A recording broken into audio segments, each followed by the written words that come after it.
सारे ब्यूरोक्रेट्स यदि पैसा लेते हैं तो बिजनेसमैन से लेते हैं और वो बेईमान उनको बताते हैं।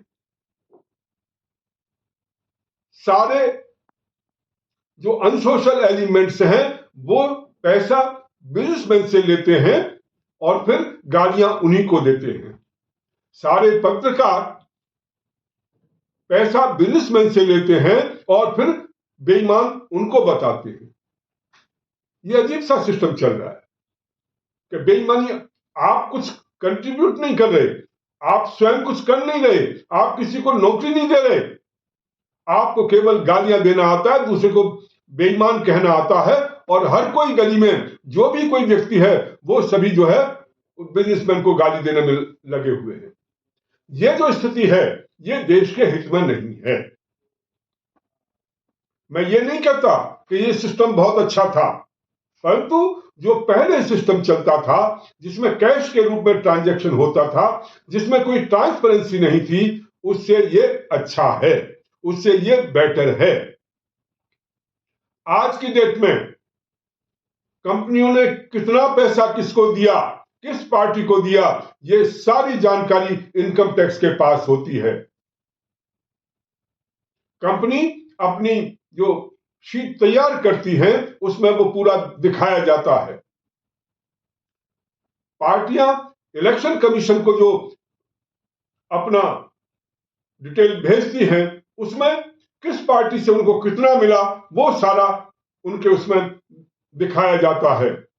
कम से कम एक ट्रांसपेरेंट व्यवस्था चालू तो हुई, परंतु इसके आधार पर आज आप देखें कि कैसा माहौल हो गया। वैसे तो सारी पार्टियों ने पैसा दिया, जितनी भी मान्यता प्राप्त पार्टियां हैं, जिनका जहां कहीं भी शासन है रहा है, उन सारी पार्टियों को पैसा मिला है और एक दूसरे को गाली देने में लगे हुए हैं कि देखिए इसने इससे पैसा लिया, इसने इससे पैसा लिया। ये सारी पार्टियां अपनी जड़ें अपने आप खोद रही हैं और अपने बिजनेसमैन को, जो कि आज देश में भी काम कर रहे हैं, देश से बाहर भी काम कर रहे हैं और विदेशी कंपनियों का मुकाबला कर रहे हैं, उन कंपनियों को भी हमने ऐसा बना दिया कि हर कोई जो है उनके ऊपर कमेंट कर रहा है कि जी उसको कॉन्ट्रैक्ट मिल गया, उसको ये मिल गया। अरे क्या किसी को कॉन्ट्रैक्ट नहीं मिलना चाहिए? अरे जी कुछ गलत हुआ है तो आप बताते ना कि गलत, यदि कोई अच्छा काम कर रहा है कोई तो कॉन्ट्रैक्ट तो मिलेगा ही। और यदि उन्होंने चंदा भी दिया है तो क्या चंदा देने के बाद कॉन्ट्रैक्ट नहीं मिल सकता उनको? क्या पहले ईडन का सिस्टम था कि जिसने जो है चंदा दे दिया पॉलिटिकल पार्टी को उसको कॉन्ट्रैक्ट नहीं मिलता था? उस समय तो पता भी नहीं लगता था किसने किसको दिया और वो वादे न्याय हो जाते थे। आज हमारे पास, मैं ये नहीं कहता बहुत अच्छा सिस्टम है, पर मैं ये कहना चाहता हूं जो भी सिस्टम था या बनाया गया था वो पार्लियामेंट ने बनाया था और पार्लियामेंट को कानून बनाने का अधिकार है। और मुझे लगता है कि वर्तमान सरकार सुप्रीम कोर्ट के दबाव में आ गई। शायद इलेक्शन चल रहे थे, उससे बचने के लिए शायद उनके ऊपर और आरोप लगते, परंतु मेरा अपना मानना है कि गवर्नमेंट को पार्लियामेंट की सुप्रीमेसी बनाए रखने के लिए यदि आवश्यकता थी तो ऑर्डिनेंस लाकर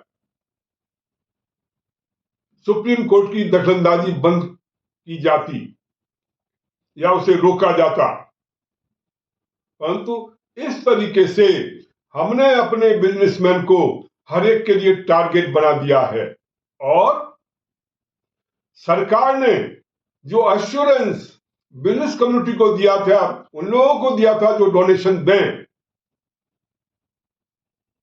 उस एश्योरेंस पर सरकार खरी नहीं उतरी।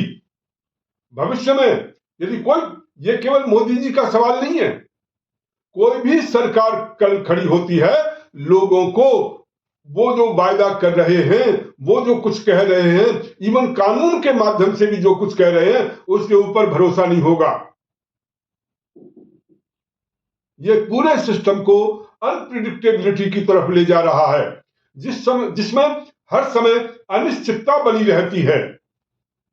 और सुप्रीम कोर्ट ने ऐसी गलती पहली बार नहीं की है, पहले भी कई गलतियां कर चुके हैं ये लोग। जब ये बैठते हैं तो शायद इनको ऐसा लगता है कि ये जो चाहे सो कर सकते हैं। उसको सरकारों का काम है कि इसको रोकें, और ये केवल अकेली सरकार नहीं, जो विपक्ष में पार्टियां हैं उनका भी काम है कि इस टेंडेंसी को रोकें। यदि वो भी कभी सरकार में आते हैं तो उनको भी इसके परिणाम भुगतने पड़ेंगे। कोल स्कैम हुआ था, बाद में पता लगा कि साहब वो कुछ हुआ नहीं था, परंतु उसके नाम पर सुप्रीम कोर्ट ने ऐसी फैक्ट्रीज बंद कर दी जो कि बिजली का प्रोडक्शन कर रही थी।